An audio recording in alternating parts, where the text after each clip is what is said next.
Cristo le ama. De acuerdo con la historia, verdaderamente la Iglesia Católica, Apostólica y Romana se instituyó y consolidó formalmente en el siglo IV, con el apoyo imperial del emperador romano Constantino, tras el Edicto de Milán, año 313 después de Cristo, y el primer concilio de Nicea, año 325 después de Cristo, que unificó la doctrina y estableció la jerarquía, incluyendo al obispo de Roma como líder. Por lo tanto, el nombre Papa aparece por primera vez como título del obispo de Roma en una carta del obispo Ciricio a finales del siglo IV, aunque en ese entonces el término también se aplicaba a otros obispos. El uso del nombre Papa para referirse específicamente al obispo de Roma se consolida con el tiempo, con el primer uso documentado del título para el obispo de Roma siendo del Papa Ciricio entre los años 384 y 399 después de Cristo, según se indica en su carta y en la Enciclopedia Católica, que confirma este dato. De acuerdo con esta información de la misma Iglesia Católica, antes de entonces no tenían el nombre de Papa para sus dirigentes, por lo que no puede considerarse que el apóstol Pedro haya sido el primer Papa, si no existía ese nombre para sus dirigentes. Página 1. Primera gran mentira sobre doctrinas de la Iglesia Católica, cuarta parte. ¿Por qué el apóstol Pedro no puede ser el primer papa? Cuarta parte, primera mentira. No hay en la historia nada que haga suponer que el apóstol Pedro se haya considerado como el primer papa. La misma historia de la Iglesia Católica en sus inicios no llegan a tener el nombramiento de papa sino hasta después del primer concilio de Nicea, en 325 después de Cristo, porque es cuando realmente o verdaderamente nace la Iglesia Católica, Apostólica y Romana. Antes de ese primer concilio existía una iglesia idolátrica, apóstata y mentirosa, perseguidora de los seguidores de Jesucristo, que es a la iglesia a la que dio continuidad la Iglesia Católica. Como tan claro está en la historia, y se puede ver claramente entrando al Internet, en donde usted encontrará cómo el emperador romano Constantino, con su sed de someter a todos los de su tiempo, ve una gran oportunidad de tener más control utilizando la religión y haciéndose aliado de esa iglesia que ya existía. Con Constantino nació lo que conocemos como la cristiandad. David Potter sostiene la misma tesis. El emperador romano Constantino cambió el mundo. José Manuel Roldán coincide con Beine y con Potter. La conversión de Constantino al cristianismo fue el acontecimiento capital que iba a cambiar la faz del mundo antiguo. Su apoyo al cristianismo cambió de forma fundamental la suerte de la Iglesia cristiana y bien puede ser responsable de su historia posterior como religión universal. ¿Cómo se llamó a la nueva iglesia nacida o formada? Como se conoce a la Iglesia Católica, Apostólica y Romana. Que un emperador romano proclamara públicamente su creencia en el Dios cristiano marca uno de los grandes puntos de inflexión de la historia europea. Este es el legado más duradero de Constantino, ha confirmado Christopher Kelly. Todo esto está más explicado en Aclaraciones 4, publicado en enero de 2025. Mucho menos en la Biblia se halla alguna mención al liderazgo del apóstol Pedro, porque ni el mismo Jesucristo se consideró un líder máximo.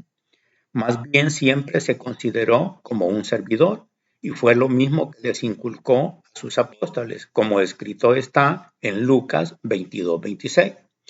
Pero no será así entre ustedes. Al contrario, el más importante entre ustedes debe portarse como si fuera el último, y el que manda como si fuera el que sirve. Porque, ¿quién es más importante? ¿El que está a la mesa o el que está sirviendo? El que está sentado, por supuesto. Sin embargo, yo estoy entre ustedes como el que sirve.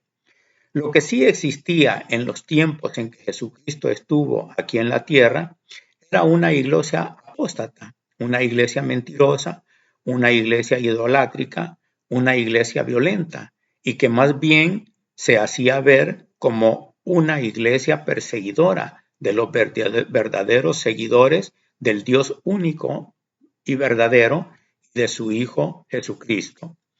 Pero también existía la iglesia verdadera, que la formaban los apóstoles, los discípulos, todos los verdaderos seguidores, que se regían por todo lo que escrito nos ha dejado el Dios único y verdadero y su Hijo Jesucristo en su santa y bendita palabra escrita en la Biblia. Y de esto hay mucha evidencia en el Antiguo Testamento y mucho más en el Nuevo Testamento, de todo lo que escrito está en la Biblia. Hay muchos pasajes que podrían mencionarse, pero por razones de tiempo solo se mencionarán tres, y el primero de ellos es lo que nuestro Señor Dios Jesucristo les dijo a sus apóstoles, a sus discípulos, a todos sus seguidores y a todos nosotros, porque escrito está en la Biblia. Primera evidencia.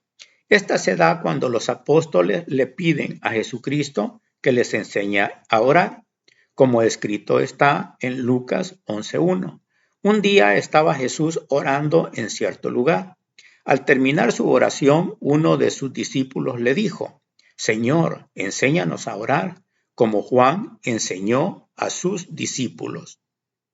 Y fíjense muy bien en lo que les dice, como escrito está en Mateo 6:7. Cuando pidan a Dios, no imiten a los paganos con sus letanías interminables. Ellos creen que un bombardeo de palabras hará que se los oiga. No hagan como ellos, pues antes de que ustedes pidan, su Padre ya sabe lo que necesitan. Ustedes pues recen así. Padre nuestro que estás en el cielo, santificado sea tu nombre. En este pasaje anterior hay mucha evidencia de esa iglesia idolátrica y mentirosa, adoradora de ídolos. Fíjense muy bien lo que les dice en la parte intermedia del versículo 7. No imiten a los paganos con sus letanías interminables. En esos tiempos ya existía una iglesia que decía letanías, y para que esa evidencia sea determinante, nuestro Señor Dios Jesucristo nos dice claramente lo que escrito está al final de ese versículo 7. Ellos creen que un bombardeo de palabras hará que se los oigan. Más claro no pudo haber sido nuestro Señor Dios Jesucristo, pero para que no quede ninguna duda, nos lo aclara aún más, para que nosotros no seamos como ellos, como escrito está al inicio del versículo 8. No hagan como ellos. A esto, a lo que se está refiriendo nuestro Señor Dios Jesucristo, es a lo que se llama rezar. Esto no es orar, porque orar es dialogar, conversar o platicar con Dios, que es lo que los integrantes del verdadero cristianismo debemos hacer. Todo esto se aclarará muy bien posteriormente, porque rezar es precisamente esto, decir o rezar letanías interminables, que es lo que esa iglesia idolátrica y mentirosa hacía y que fue copiado por la Iglesia Católica, Apostólica y Romana. Pero me fascina nuestro Señor Dios Jesucristo, porque hace la aclaración que eso de rezar no es agradable a Dios, y no porque se digan letanías interminables, nuestro Dios va a escucharnos, y es por eso que nos dice, ellos creen que un bombardeo de palabras hará que se los oiga. Y para que nosotros no vayamos a cometer ese mismo error, nos dice, no hagan como ellos. O sea, que nos advierte, aunque realmente lo que está haciendo es profetizando, que sí se llegaría a formar una iglesia que sí haría eso. Y para que confirmemos de cómo iba a formarse una iglesia idolátrica y mentirosa, y que precisamente se cumpliría la profecía que había hecho nuestro Señor Dios Jesucristo, fíjese lo que dice la Biblia católica latinoamericana, que está en internet, en el versículo 9. Ustedes pues recen así: Padre nuestro que estás en el cielo, santificado sea tu nombre. Si les está diciendo en los versículos anteriores que no vayan a hacer esto de rezar, porque no es agradable a Dios, fíjese cómo inicia este versículo 9. Ustedes pues recen así. Pero en la Biblia cristiana no habla de rezar, sino de orar. Esta primera evidencia es contundente de cómo sí había dos iglesias en los tiempos de nuestro Señor Dios Jesucristo. Y hasta él mismo profetiza que en tiempos futuros esa iglesia llegaría a reafirmarse y a formalizarse como una iglesia que no es la verdadera, ya que la iglesia verdadera no reza, sino que ora, o sea que dialoga, platica, conversa con Dios, como un hijo con su padre, como lo hacemos los verdaderos cristianos.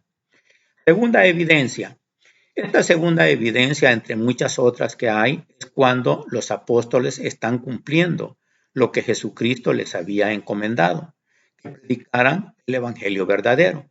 Y como estaba la iglesia idolátrica y mentirosa, tenían muchos problemas y persecuciones, pero Dios también les daba victorias, como la que tuvieron en Tesalónica, cuando llevaron la palabra, y escrito está en primera carta a los tesalonicenses 1:9. Todos hablan del éxito que tuvimos entre ustedes y de cómo se pasaron de los ídolos a Dios, pues empezaron a servir al Dios vivo y verdadero, esperando que venga del cielo el que nos libera del juicio que se acerca. Este es Jesús, su Hijo, al que resucitó de entre los muertos. Este pasaje nos evidencia muy claramente de cómo había dos iglesias: la iglesia idolátrica y mentirosa que adoraba ídolos, y la iglesia verdadera que alababa al Dios único y verdadero, como tan claro está de cómo al escuchar el verdadero evangelio dejaban la idolatría y venían al Dios único y verdadero, como escrito está al inicio del versículo 9. Todos hablan del éxito que tuvimos entre ustedes y de cómo se pasaron de los ídolos a Dios, pues empezaron a servir al Dios vivo y verdadero. Esto es impactante porque de esa manera dejaban el camino de perdición y venían al verdadero camino, que es nuestro Señor Dios Jesucristo, por medio del cual llegamos a obtener la salvación de nuestras almas. Y nos salva del juicio que se acerca, dándonos la gran esperanza de ir a estar con Dios en su reino divino por toda la eternidad, como escrito está en el versículo 10, esperando que venga del cielo el que nos libera del juicio que se acerca. Este es Jesús, su Hijo, al que resucitó de entre los muertos. Tercera evidencia. Esta tercera evidencia es también una profecía. Nos decía que a futuro esa iglesia idolátrica y mentirosa que adoraba ídolos se conformaría o se reafirmaría y nacería una nueva iglesia, y que mucho de lo que ya se hacía en esos tiempos adorando ídolos y que no era agradable al Dios único y verdadero, y que nuestro Señor Dios Jesucristo, cuando estuvo aquí en la tierra, y los apóstoles tampoco aceptaban y lo rechazaban enfáticamente. En la iglesia idolátrica y mentirosa de esos tiempos ya se hacía negocio, como el que se haría en la iglesia que se formaría en tiempos futuros, como escrito está en Hechos 19:23. Fue en ese tiempo cuando se produjo un gran tumulto en la ciudad a causa del camino. Un platero llamado Demetrio fabricaba figuritas de plata del templo de Artemisa y con esto procuraba buenas ganancias a los artífices. Aquí podemos ver cómo en esos tiempos ya se hacían figuritas de los ídolos que ahí adoraban y se vendían en los templos, como lo dice al inicio del versículo 24. Un platero llamado Demetrio fabricaba figuritas de plata del templo de Artemisa, como se llegaría a hacer en el futuro en la iglesia que se formaría y que daría continuación a eso que ahí se hacía. Porque es un negocio muy bueno, muy productivo, muy lucrativo, como lo dice al final del versículo 24. Con esto procuraba buenas ganancias a los artífices, pero realmente no es nada más a los fabricantes, sino también a los sacerdotes de esos templos y a esa iglesia, lo que les dejaban grandes ganancias. Y esto es uno de los negocios más productivos en la iglesia idolátrica y mentirosa, adoradora de ídolos, que se creó en el futuro como iglesia católica, apostólica y romana. Y dio continuidad a todo esto que ya se hacía en esos tiempos en que Jesucristo estuvo aquí en la tierra. Pero al llegar el verdadero evangelio, la verdadera palabra se diera a conocer, esto les traería disminución de esas ganancias, por lo que se reunieron para protestar como escrito está en Hechos 19:25. Reunió a estos juntos con otros que vivían de artes parecidas y les dijo, compañeros, ustedes saben que esta industria es la que nos deja las mayores ganancias, pero como ustedes mismos pueden ver y oír, ese Pablo ha cambiado la mente de muchas personas, no solo en Éfeso, sino en casi toda la provincia de Asia. Según él, los dioses no pueden salir de manos humanas. Y aquí se ve evidentemente claro cómo a esa iglesia no le interesaba la salvación de las almas de sus integrantes, sino el negocio o grandes ganancias que obtenían, como escrito está al final del versículo 25. Esta industria es la que nos deja las mayores ganancias, y esto es lo mismo que se sigue dando hasta nuestros días en la continuación que a esta iglesia se dio. Eso también es una profecía, ya que es lo mismo que sucede en la iglesia idolátrica y mentirosa, adoradora de ídolos, que se constituyó en el futuro.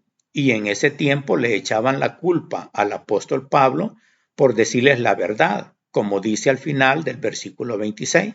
Según él, los dioses no pueden salir de manos humanas, lo que era y es una gran verdad, como tan claro lo dice la Biblia católica latinoamericana, en muchos versículos que ya anteriormente se han dado a conocer, porque realmente el Dios único y verdadero no puede salir de las manos humanas. Esto que hemos visto, analizado e investigado es muy importante de llegar a entender, porque esa iglesia idolátrica y mentirosa, adoradora de ídolos, que había en esos tiempos, estaba coludida con los altos jerarcas de esos tiempos y con los gobernantes, pero que en el futuro esto sería mucho más evidente, porque esos gobernantes se aliarían con los altos dirigentes de la iglesia idolátrica y mentirosa, adoradora de ídolos, que se llegó a formar en el futuro. Para el caso solo se verán dos ejemplos, que en los inicios de la formación de esa iglesia idolátrica y mentirosa fueron muy evidentes de que lo único que querían era apoyarse en las creencias de las personas para ellos poder lograr sus propósitos siniestros, coludiéndose con los altos jerarcas de esa iglesia. Primer ejemplo, este se dio en los verdaderos inicios de la formación de esa iglesia idolátrica y mentirosa, adoradora de ídolos. Es muy interesante conocer la gran influencia que tuvo sobre la iglesia que estaba vigente durante su tiempo en que fue emperador Constantino. Esta fue tan grande que cambió casi totalmente el nivel de violencia que había contra los cristianos, al proclamarse él como cristiano, y así unirse a los que estaban persiguiendo, demostrando así casi radicalmente su simpatía por los perseguidos. Fue el primer emperador en dar libertad de culto al cristianismo, junto con todas las demás religiones en el Imperio Romano, haciendo cumplir el edicto de tolerancia de Sérdica de 311 después de Cristo, del emperador Galerio, que puso fin a la persecución a los cristianos en el Imperio Romano y que completó con el edicto de Milán de 313 después de Cristo. Constantino es conocido también por haber refundado la ciudad de Bizancio, actual Estambul en Turquía, llamándola Nueva Roma o Constantinopla, Constantini Polis, la ciudad de Constantino. Pero todo esto no era más que una gran estrategia militar o de conservación de su poderío militar y político, porque todo hace suponer que fue influenciado por un gran estratega militar de China, quien fue un general estratega militar y filósofo de la antigua China. Su nombre de nacimiento era Sun Wu, y fuera de su familia era conocido por su nombre de cortesía, Shang Qing, nacido en el año 544 a.C., de su libro El arte de la guerra, que dice: si no puedes con tu enemigo, únete a él. Esta frase realmente aconseja no enfrentarse a enemigos superiores a uno mismo, sino ver la forma de adherirse a ellos. Y realmente es como el resumen de dos frases. Número 1, mantén a tus amigos cerca y a tus enemigos aún más cerca. Número 2, para conocer a tu enemigo debes convertirte en tu enemigo. Y esto fue lo que hizo el gran estratega, el emperador romano Constantino. Reunificó el imperio tras derrotar a Licinio, dando fin a la guerra civil. Abolió finalmente a la Guardia Pretoriana, reformó el sistema monetario y decretó el Edicto de Milán, que introdujo la libertad de culto en el año 330 después de Cristo. Trasladó la capital imperial a Bizancio, renombrada como Constantinopla, en su honor. Todo esto confirmó que fue una gran estrategia y empezaron a decir que la Iglesia Católica tiene orígenes que datan del siglo I, con la labor de los apóstoles de Jesús, lo que es una gran mentira. Pero lo que sí es verdad es que ya venía desde antes de Jesucristo y estuvo en los tiempos de Jesucristo, pero no era la iglesia verdadera, sino la iglesia idolátrica y mentirosa, adoradora de ídolos, que ya venía desde tiempos antiguos y permanecía en esos tiempos. Y es a esa iglesia idolátrica y mentirosa a la que le dio continuidad la Iglesia Católica, Apostólica y Romana. Que como Iglesia Católica, Apostólica y Romana no viene desde los tiempos de Jesucristo.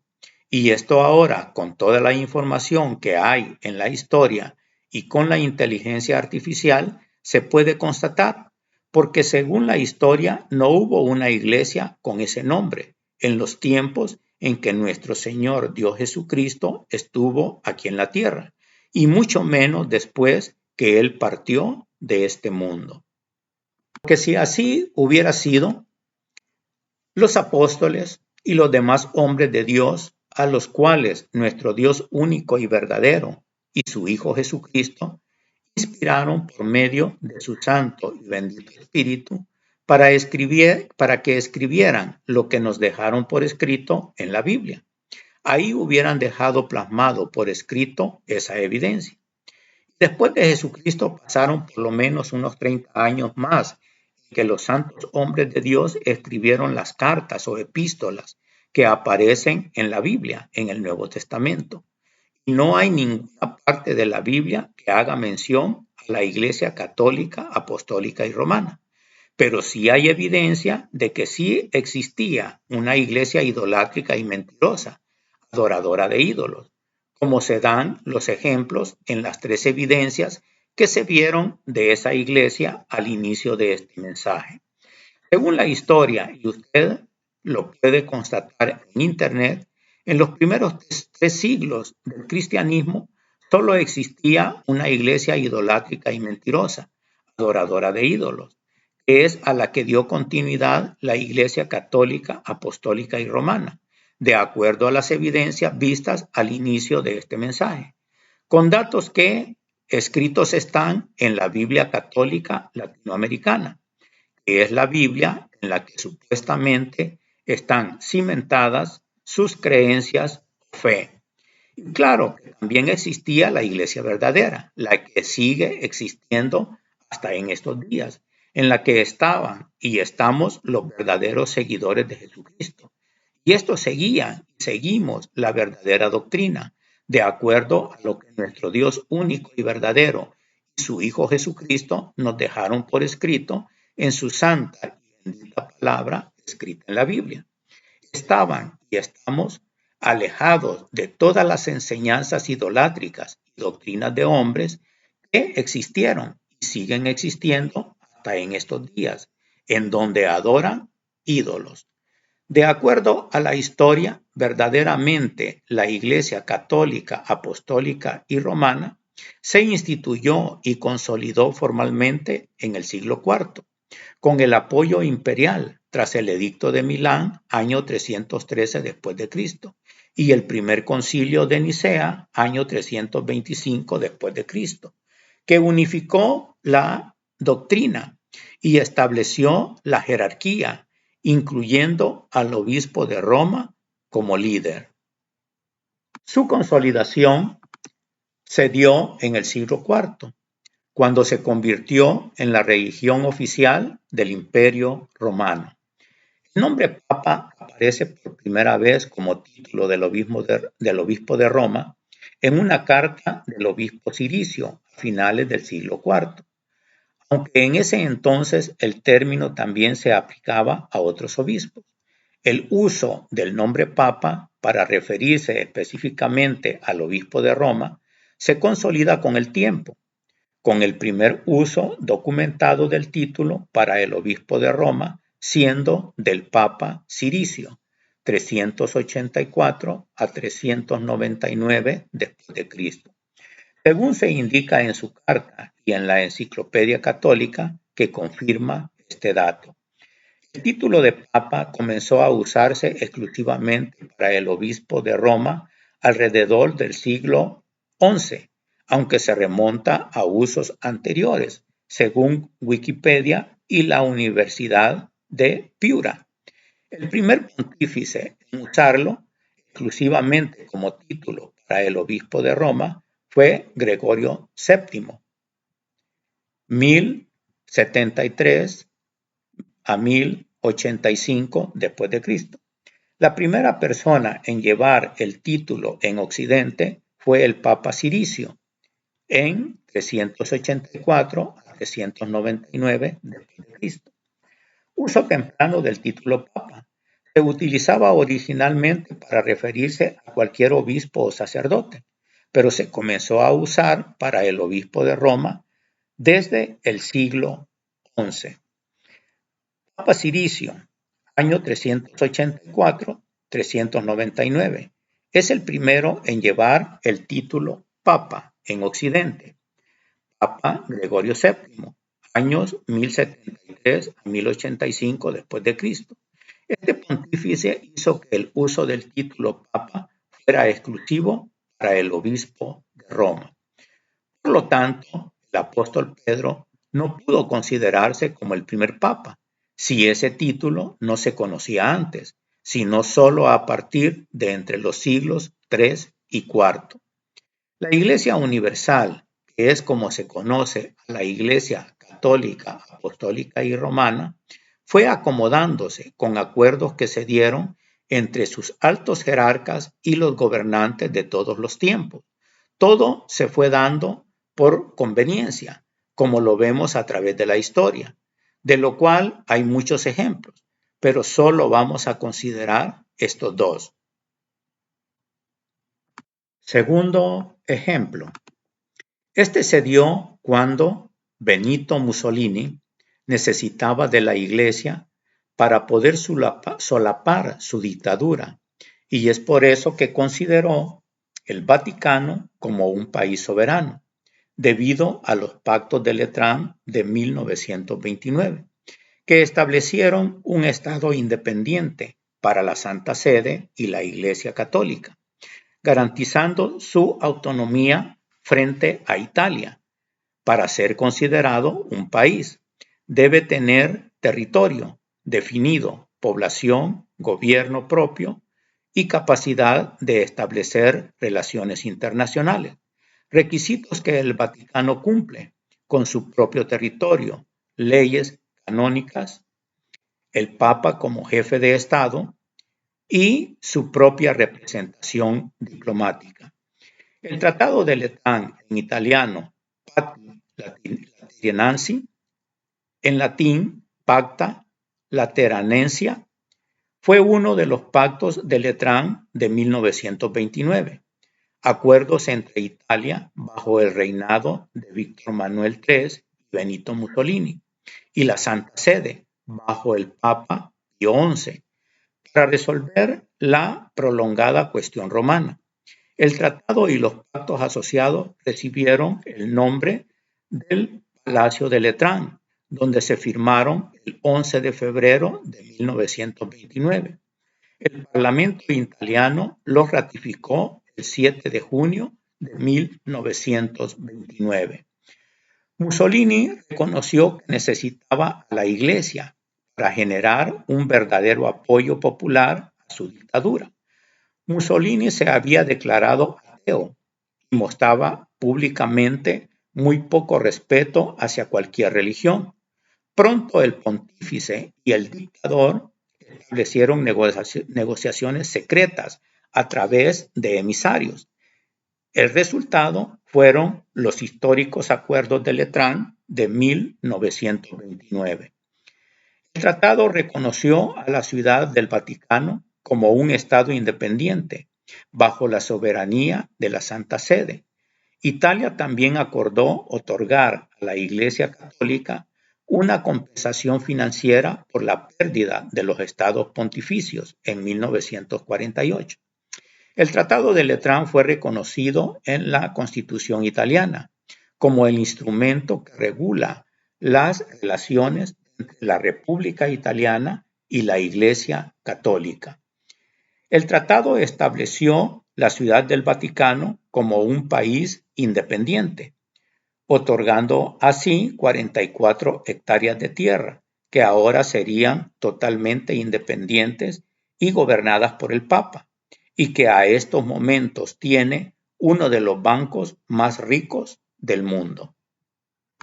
Como conclusión, tenemos que al apóstol Pedro nunca puede considerársele como el primer papa, cuando en sus tiempos y de acuerdo a la Biblia, nunca hubo un título así para los dirigentes de la verdadera Iglesia de Cristo, porque no aparece en la Biblia.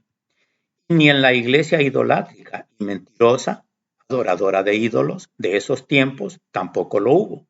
Y ni la misma Iglesia Católica, Apostólica y Romana no tenía un título así para su alto jerarca, sino hasta fines del siglo III o inicios del siglo IV, según la misma historia de la Iglesia Católica. Continúa con la quinta parte de esta primer gran mentira. Que Dios les bendice grandemente.